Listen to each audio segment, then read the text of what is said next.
The haunting confession revealing the truth behind a 20-year-old murder. The truth is, I never thought I would be the one to uncover it. I was just another journalist, doing my job, writing stories for a local paper. But when the phone call came through, I didn't realize it would change everything. It was from an old woman named Evelyn, someone I'd never heard of, someone whose name didn't mean anything to me. Her voice, though, was familiar. It sounded like the kind of voice you'd hear on a windy autumn day, gentle and fragile, as if every word could be her last. "Do you want to know the truth about the murder of Jennifer Watson?" she asked, her voice raspy with age, but firm. I sat up straighter in my chair. Jennifer Watson. The name sent a chill down my spine. She was a young woman murdered 20 years ago. The case had remained unsolved, a cold case that still haunted the local town. It had been the talk of the town for months. Everyone had their theories, but nobody knew what happened that night. It was as if she had just vanished, leaving nothing behind but a pool of blood and a mystery that no one had ever solved. "I'm listening," I said, my fingers trembling as I picked up my pen. "You won't believe me, but I was there that night," Evelyn continued. "I saw it happen.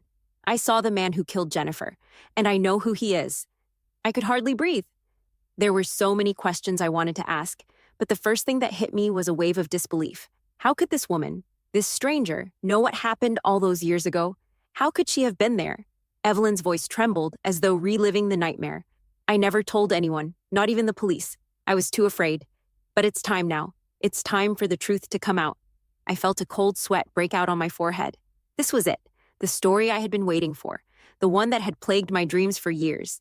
"Why are you telling me this now?" I asked, my voice barely above a whisper. She paused for a long time, and for a moment, I wondered if she was going to hang up. But then she spoke again, her words full of sorrow. "Because I'm dying," she said, "and the guilt has eaten away at me all these years. I can't take it anymore." I felt my stomach twist. The weight of her words hit me harder than I had expected. "Who killed her, Evelyn?" I asked, barely able to keep my voice steady. There was a long pause before she finally answered. "It was your father." The words were like a slap to the face. My father, the man who had raised me, the man who had always been a pillar of strength in my life, the man who had never once shown any sign of darkness, the man I trusted above all else. I had heard rumors over the years, whispers in corners, but I had always dismissed them. They were just rumors. There was no way my father could have been involved in something so horrible. But Evelyn's words hung in the air, choking me. I felt my world tilt. "Are you sure?" I finally managed to ask. She exhaled shakily. "I saw him that night. I saw him with Jennifer, and I saw him leave the house. After it was done." The phone slipped from my hand, crashing to the floor with a dull thud. The room around me felt too small, too confined, as if the walls were closing in. My mind raced as I tried to process what she had just told me, and then, in a voice that felt almost too distant, Evelyn added, "He wasn't alone." I couldn't breathe. The silence that followed her words seemed to stretch for eternity. Evelyn had just dropped a bombshell. He wasn't alone. What did she mean? Who else could have been there? I had to know. The weight of her words threatened to crush me, but I forced myself to speak. "Who was he with, Evelyn?" My voice felt foreign, distant. She hesitated again. I could hear her breathing, shallow and uneven on the other end of the line. I had to steady myself before I could process anything she might say next. "It was someone from the town," she finally muttered, her voice almost a whisper. "A man named Daniel Carter." Daniel Carter. The name meant nothing to me at first, but as I ran it through my mind, a flicker of recognition stirred. Daniel Carter had been a local handyman years ago. Everyone knew him, or at least knew of him. He had a rough reputation, always drinking, always in and out of trouble. But he had disappeared from the town shortly after Jennifer's murder, vanishing without a trace, just like the case itself. "Daniel Carter," I repeated, tasting the name on my tongue. "You saw them together? That night?" "Yes," Evelyn said, her voice trembling. "I didn't know what I was seeing at first, but when I pieced it together, when I realized what had happened, I couldn't believe it. They were both there, in the house. She was so frightened. She didn't deserve any of this. A chill ran through me as I thought of Jennifer's last moments. She had been so young, so full of life. And now, all these years later, I was being told that my father, the man who had raised me, had been involved in her death. And not just him. Daniel Carter, too. The two of them. "Why didn't you tell anyone?" I asked, my voice cracking under the strain. "Why did you keep quiet all these years?" I was scared, Evelyn replied, her voice breaking. I knew what they were capable of. I knew if I said anything, they would come after me. But the guilt, it's been eating away at me, every day. And now I can't take it anymore. I'm too old to carry this secret. I closed my eyes and leaned back in my chair, my head spinning. Everything I thought I knew about my father was crumbling. Evelyn had witnessed something unspeakable. She had seen them, my father and Daniel Carter, together in the house with Jennifer. But why had they done it? What was their connection to her? And why had they left her body to be found in such a gruesome state? I had to know more. I started my search by heading to the one place I thought I could find some answers, the old bar downtown, a place where Daniel used to frequent. The locals had always said he was a regular there, that he spent his time drinking away his past.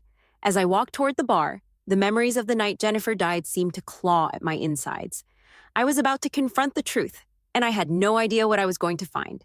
But I knew this had to end. The bar had a worn-out sign that flickered in the dim streetlight. The sound of a jukebox hummed faintly through the walls as I stepped inside.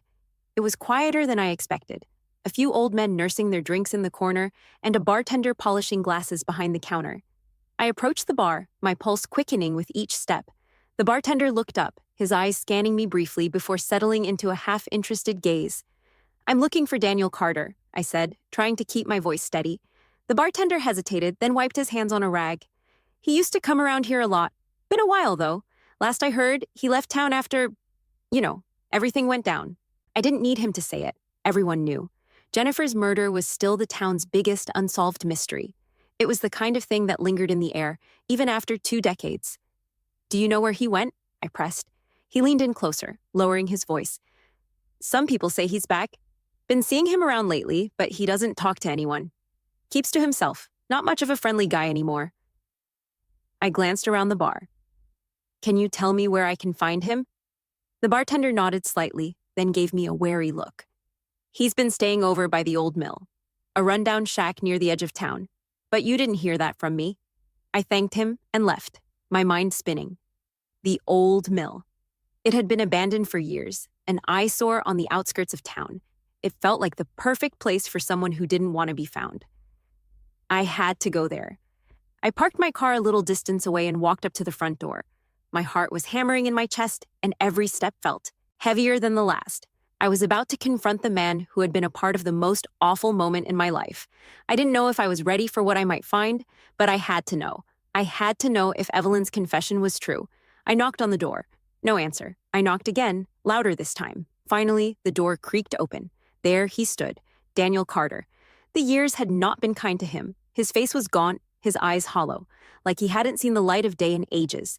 His beard was unkempt and his clothes were tattered, as though he hadn't bothered to change them in weeks. What do you want? He asked, his voice raspy and thick with years of alcohol and regret. I took a deep breath, trying to steady my nerves. I need to talk to you about Jennifer Watson, and I need you to tell me everything. His expression didn't change, but I could see something flicker behind his eyes, something that looked like fear. I don't know what you're talking about, he muttered, trying to shut the door. But I shoved it open, forcing my way inside. Don't lie to me, Daniel, I said, my voice firm. Evelyn told me everything. I know you were there that night, and I know you helped my father kill her. His face twisted in shock, and something else? Guilt? You don't know what you're saying, he stammered, backing away. I followed him, not letting him out of my sight. Tell me the truth. Why did you do it? Why Jennifer? Daniel's shoulders slumped, and for the first time, he seemed like a man who had given up. It wasn't supposed to happen like that. It was never meant to go that far. I didn't sit down. I couldn't. The air between us was thick with tension, and I knew that what he said next would change everything. Jennifer, she was seeing your father, but she wasn't just seeing him. She had other plans. She was going to expose him, to tell the world everything about what happened before, about the things he had done, things no one knew. I froze. My father? What was he talking about? Expose him? What are you saying? Daniel's voice became quieter, almost a whisper. There was more to your father than you know. Much more. He didn't just hurt people, he destroyed lives. Jennifer, she had a secret, something she had discovered about your father, and she was going to tell the world. She didn't care about the consequences. She was too smart for him, and that terrified your father. I stepped back, trying to process the words. This wasn't what I expected. My father, a man who had always been the perfect parent, a man who had shown nothing but love and devotion to me? How could he be capable of something so dark? Daniel continued, his eyes unfocused as if he were remembering something painful. Your father wasn't always a good man. There were things he did, things he covered up, and Jennifer. She was getting too close. She was asking the wrong questions. She was poking around in places she shouldn't have been. And your father? He couldn't let her go public with it. He couldn't afford it. So, when she threatened to go to the authorities, he did what he had to do. I felt the world tilt beneath my feet. This couldn't be real. My father was a good man. He had to be. I refused to believe it. But Evelyn's confession, Daniel's words, they were too consistent, too detailed. It was all pointing to the same horrifying conclusion. No, I said, shaking my head. My father would never— Wouldn't he? Daniel interrupted, his voice hardening. He was desperate, just like me. I didn't want to be part of it, but your father made me. He made sure I knew what was at stake. I tried to walk away, but he found me. And then he told me. He promised me that it would be the last time. But Jennifer, she wouldn't stop. She wouldn't back down. I looked at Daniel, my mind racing. The pieces were starting to fall into place, but I couldn't make sense of it. How could I reconcile the father I thought I knew with the man Daniel was describing? Was I really just a pawn in some twisted game I didn't even understand? Why didn't you stop it? I demanded. Why didn't you help her? Daniel's face crumpled, and for the first time since I'd entered his rundown shack, I saw the full weight of his regret. I couldn't. I didn't have the courage. When Jennifer realized she wasn't going to be able to get away from your father, she tried to run. But she wasn't fast enough. I turned away, nausea rising in my throat. This couldn't be true. But as much as I wanted to deny it, every word Daniel said made more and more sense. This wasn't a random act of violence. This wasn't some accident. Jennifer had been targeted. She died because she knew too much, I whispered, the truth finally sinking in. She was going to expose him, and my father killed her to stop it. Daniel didn't answer. He just stared at the floor, his hands clenched in his lap. And that was all the confirmation I needed. I couldn't speak. I didn't know what to say. My whole world had just come crashing down, and all I could do was stand there numb, trying to process what Daniel had just confessed. When I walked into the station, I knew there was no going back.